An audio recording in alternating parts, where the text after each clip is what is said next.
Hello, welcome back. Last time we discussed understanding market realities. No copy-paste strategy can work in Nigeria. So today we'll be talking about choosing the right entry model. Think of entering Nigeria like moving into a new neighborhood.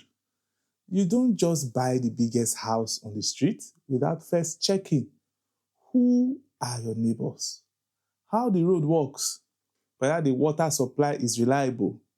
Instead, most smart people start by renting, observing, and then deciding whether to build. Business entry works the same way here. Companies that thrive in Nigeria usually start with an asset-light approach, testing the waters through distributors or limited partnerships before committing huge capital. This allows them to learn the quirks of the market, how goods actually move from port to shop, what kinds of pack sizes resonate, and where the real demand pockets are. For example, some firms rush in and set up fully owned subsidiaries, pouring millions into offices, warehouses, and large staff structures. On paper, this gives them control. In reality, they often struggle with regulatory red tape, foreign exchange challenges, and sheer complexity of running operations without deep local knowledge. Many retreat before they've even broken even. They suffer a lot of losses. On the flip side, others have taken a phased approach. Let's think about it.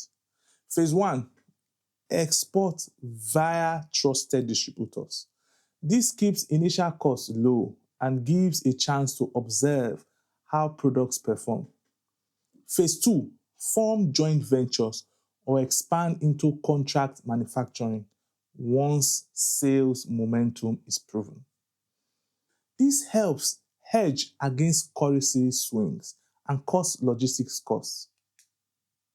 Phase three, build a local subsidiary or factory when the business is stable and has earned the right to go deeper. It's like testing the soil before planting. The small pilot tells you whether the ground should sustain or can sustain your crops. Companies that skip this step often find themselves building on sand. A story I like to share is that of MTN. When they entered Nigeria's telecom market, they didn't just throw money around. They started by partnering with local distributors and focusing on prepaid SIM cards, which matched how Nigerians actually spend small, frequent amounts rather than large contracts. Over time, they reinvested, scaled up infrastructure, and eventually became a dominant player in the market. That slow but steady approach paid off. The question every CEO should ask is, what level of risk are we ready to carry? And how much control do we truly need right now? In Nigeria, rushing to build the biggest house on the street without first understanding the neighborhood often ends in foreclosure.